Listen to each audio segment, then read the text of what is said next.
Come on in. Off we go to work. Timothy Dolan is hard to miss. This burly, overweight, cherubic Irish-American charges through life like a holy bulldozer. Hi, everybody. You bet I remember you. His brow gleaming, I would be sweating if we were outside. hands reaching, Where'd you get the food? a laugh a minute.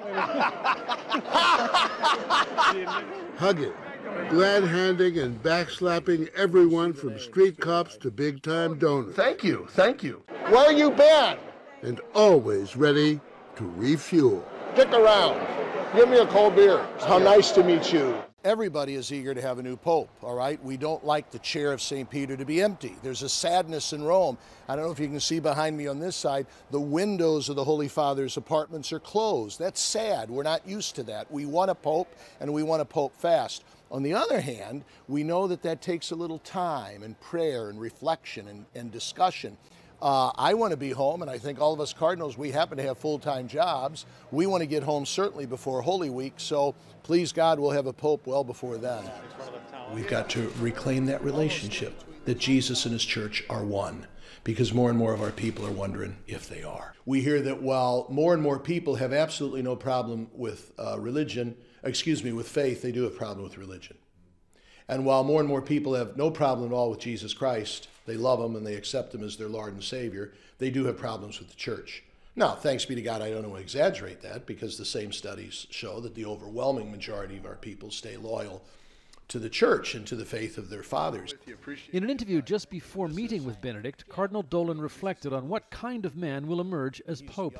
All these other qualities, where they're from, languages they know, leadership skills, managerial competency, that's gravy, isn't it?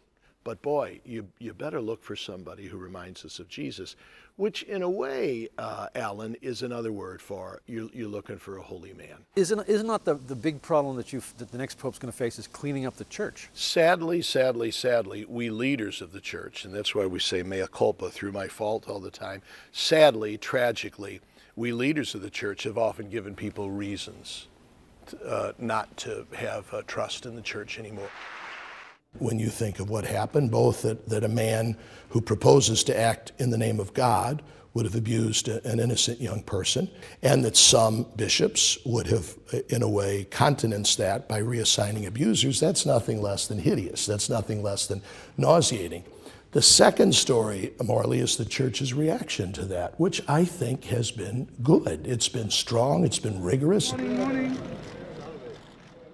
So the government of the Church Universal, and the agency for that is the Curia, it always stands in need of reform, as does every institution and vehicle of governance in the world.